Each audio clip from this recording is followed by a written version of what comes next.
আর এই কসবা কাণ্ডে মন্তব্য বিতর্কের যে সূত্রপাত, যার হাত ধরে, অর্থাৎ মদন মিত্র, তিনি বলেছিলেন যে একা গেলে হবে না, সবাইকে নিয়ে যেতে হবে, অর্থাৎ পুরো ঘটনায় নির্যাতিতারই দায় রয়েছে।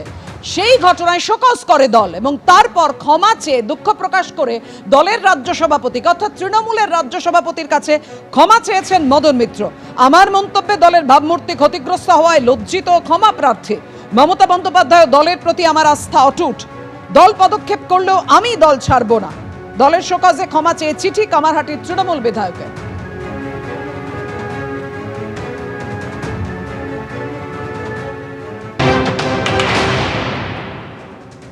মদন মিত্র যে বিবৃতি দিয়েছিলেন, কার্যত তিনি পরোক্ষভাবে এটা প্রতিষ্ঠিত করে দিয়েছেন যে এই মুহূর্তে পশ্চিমবঙ্গের কোনো কলেজ, বিশ্ববিদ্যালয়ের ক্যাম্পাসে, তাদের হস্টেলে, তাদের গার্ডরুম এ কোনো মহিলা সুরক্ষিত নয়, তাদের সন্ধ্যার পরে যাওয়া উচিত নয়। এটাই পশ্চিমবঙ্গের বর্তমান সামাজিক চিত্র, এটাই পশ্চিমবঙ্গের বর্তমান রাজনৈতিক প্রেক্ষাপট তৃণমূলের তৈরি করা।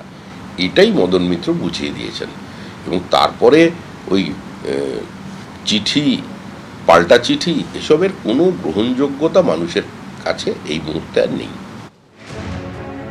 কসবা কাণ্ডে ঠিক কি মন্তব্য করেছিলেন মদন মিত্র, যার জন্য তাকে ক্ষমা চাইতে হলো? দেখুন। আপনি গেলেন যখন, আপনার 4টি বন্ধু নিয়ে গেলেন না কেন? আপনার মা বাবাকে নিলেন না কেন? আপনাকে বলেছে মেয়েদের বিভাগের সাধারণ সম্পাদক করবে। এইটা হওয়ার জন্য আপনি গেলেন কেন? আমাদের পার্টির অন্যান্য কর্মীকে জানিয়ে গেলেন না কেন? অন্যান্য মেয়েরাও সিদ্ধান্ত নেবে, কেউ কখনো আলাদাভাবে কোথাও ডাকলে যাবেন না। কিছু না পারেন অন্তত তৃণমূলের অফিসে গিয়ে যারা দায়িত্বে আছেন তাকে বলুন আমাদের কর্মীরা সঙ্গে যাবে। কসবা কাণ্ডে কল্যাণ বন্দ্যোপাধ্যায়ের মন্তব্যের পর দল নিন্দা করলেও কল্যাণ বন্দ্যোপাধ্যায় দলের জিরো টলারেন্স নীতি নিয়েই প্রশ্ন তোলেন। তিনি বলেন, জিরো টলারেন্স ঘটনার আগে না ঘটনা ঘটার পরে? দেখুন। জিরো টলারেন্সটা কি ঘটনা ঘটার পরে না ঘটনা ঘটার আগে?